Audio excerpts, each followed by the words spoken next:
Halo sobat semuanya. Untuk spoiler, season 3 kali ini kami tak akan menjelaskannya secara gamblang. Hanya penjelasan ilustrasi yang ada di novelnya yang menggambarkan cerita di season 3 nanti. Lebih tepatnya lagi, Honzuki no Gegokujo part kedua, volume 3 dan volume keempat. Volume ketiga.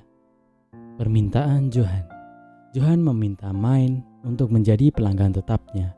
Dia kira Main itu adalah anaknya Beno, tapi ternyata tidak. Tapi Main tetap memberikan pekerjaan pada Johan. Jika iya, maka dia akan menjadi pelanggan tetapnya yang akan mendukung untuk profesinya tetap bertahan. Hal itu membuat Johan gugup dan membuat Main bahagia. Tapi Beno dan Lutz memperingatkan Johan apabila Main menjadi pelanggan tetapnya, maka Main akan meminta hal-hal yang tak masuk akal, yang membuatnya akan benar-benar sibuk kali ini. Yang kedua, hukuman untuk para kesatria dan masa depan Main. Sebelum cerita ini, Beno datang bersama dengan Main. Dia dengan gugup karena harus bertemu dengan dua Art Nobel. Tapi Main tanpa beban bertemu dengan mereka berdua, yang membuat Beno iri dengan kesantaiannya itu, dengan ketidaktahuannya betapa menakutkannya para bangsawan. Beno menceritakan tentang Wolf yang mencari informasi tentang Main. Setelah Beno pergi, Main harus menetap.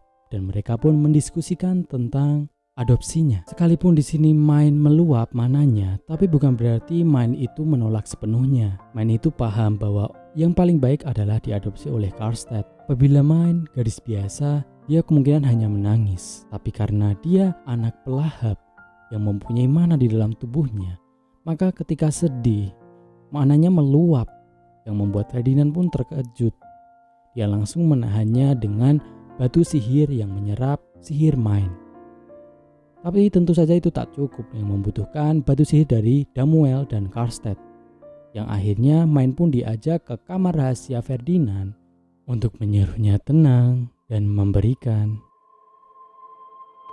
Yang ketiga, upacara kedewasaan Rosina. Untuk upacara kedewasaan Rosina ini akan aku buat video sendiri. Aku tahu ini nanti akan ditayangkan pada animenya, tapi kemungkinan besar banyak hal yang di-skip pada ceritanya, karena ini nanti akan berkisah pada hubungan para pelayan dengan Main dan mengapa mereka itu menjadi keluarga kedua Main. Terlihat Rosina yang rambutnya sudah dinaikkan, bertanda dia sudah dewasa. Wilma, Delia, Ran, Gil, dan Main. Yang keempat, Ferdinand dan orang tua Main. Main meminta untuk pulang, tetapi Ferdinand menolaknya. Ketika obrolan serius, Ferdinand bilang bahwa ada yang mati dikarenakan bangsawan yang mengincar Main. Lalu orang tuanya pun dipanggil.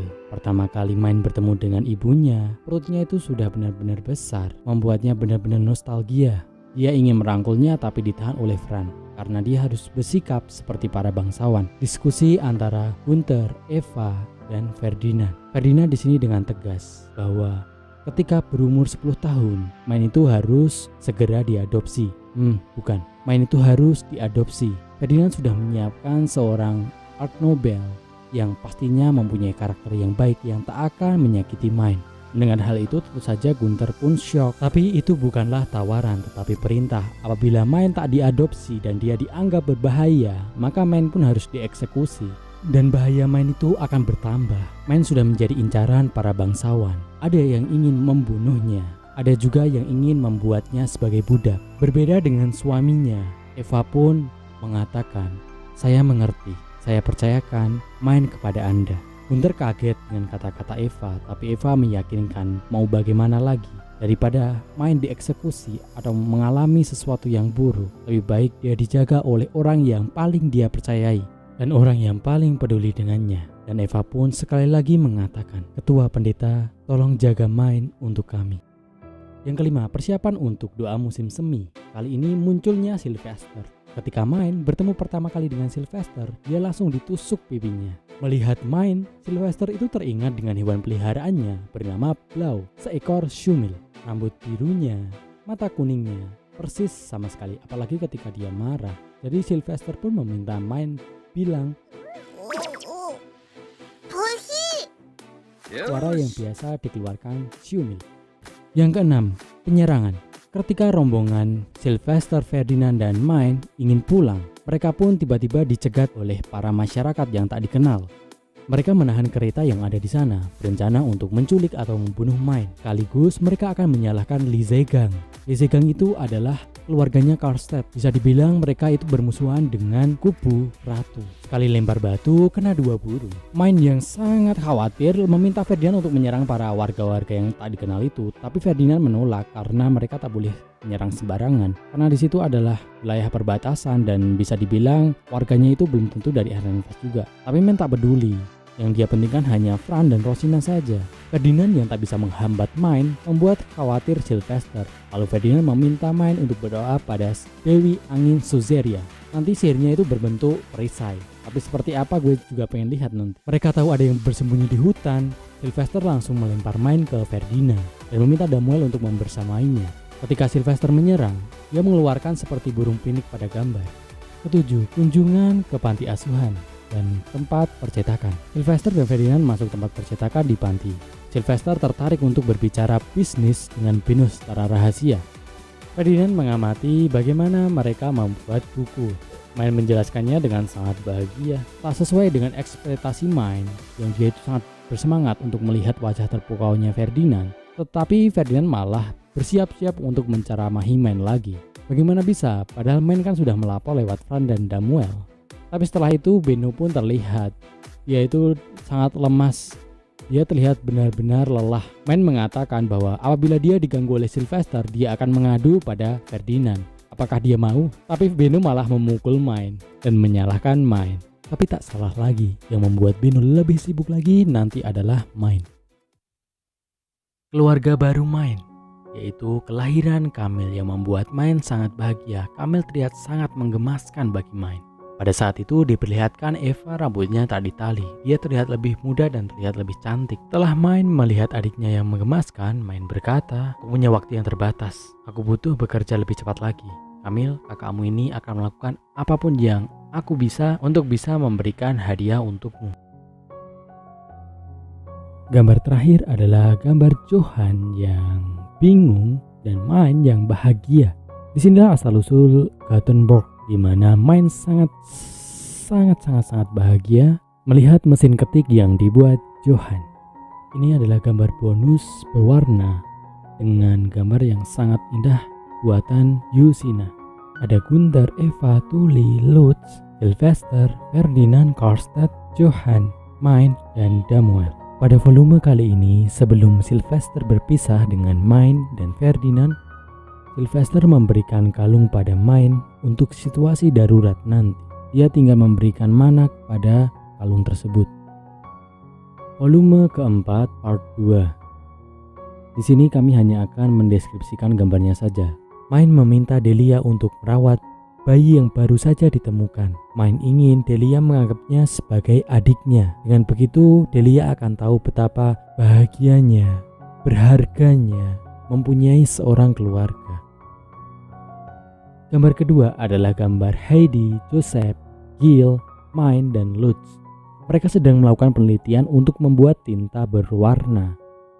Tapi dari wajahnya sudah terlihat bahwa mereka kelihatannya nggak berhasil, nggak sesuai dengan harapan mereka.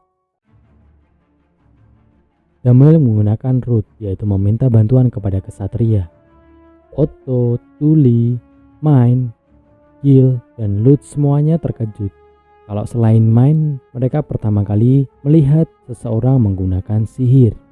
Tapi di situ, kalau kalian perhatikan, ada sesuatu yang menegangkan di gambar. Apa coba? Ya, yang ada di belakang Turi. Gambar keempat, kepala kuil menggunakan bayi sang adik Delia sebagai tameng manusia. Mine pun tak bisa menyerang kepala kuil. Delia pun menangis karena adiknya itu tak bisa bergerak dan dia pun malah menjadi tameng dari orang yang paling dia hormati. Saat itulah Delia mengetahui kebenarannya, tapi semuanya sudah terlambat. Yang kelima, Ferdinand versus Count Bindewald. Ferdinand di sini berani melawan Count Bindewald yang berasal dari Ahrensbans, kadipaten yang lebih tinggi dari Ehrenfels, karena dia merasa di posisi yang benar. Sedangkan Mine menggunakan perisai Suzeria, dewa angin, untuk melindungi orang-orang yang berharga untuknya, yaitu Gunther, Franz, dan yang lainnya. Dan terlihat bahwa Gunther dan Franz terlihat kesakitan. Kepala kuil yang tak terima diperlakukan seperti itu. Tapi terlihat bahwa Sylvester saat itu sedang marah, ditemani oleh Ferdinand dan Karlstedt. Gambar ketujuh terlihat Mein, Gunther, Eva, Turi, dan Kamil yang ada di gendongannya Eva. Gunther pun menangis, itu tangisan, kesedihan atau kebahagiaan. Berikutnya Turi dan Lutz. Turi pun mengusap kepala Lutz. Yang terakhir, Gunther terlihat cemberut, sedangkan Eva tersenyum lembut bersama dengan Kamil. Gambar cover dari Honshuki no Gyokujo Part 2 Volume 4. Terlihat Mein sudah menggunakan kalung yang diberikan Sylvester dan dia bersiap-siap menggunakan sihirnya. Terlihat cahaya kekuningan yang menandakan Mein ingin menggunakan sihir Suzeria atau perisai saat digambar sebelumnya. Ekspresi yang epik dimunculkan oleh Mein pada gambar ini. Terlihat Karlstedt, Sylvester, Samuel, Ferdinand, Franz, Gunther, Kamil, Eva, Turi, Lutz, Mark, dan Benno. Tapi suasana kok gimana gitu. Kalian bisa melihat dari ekspresi mereka bahwa terdapat ketegangan yang luar biasa. Ilustrasi yang dibuat oleh Yusina memang benar-benar sempurna. Ketika kita melihat ekspresi pada karakter-karakter di sana, kita tahu apa yang mereka rasakan. Itu tadi mengakhiri spoiler kali ini. Terima kasih semuanya, sampai jumpa lagi.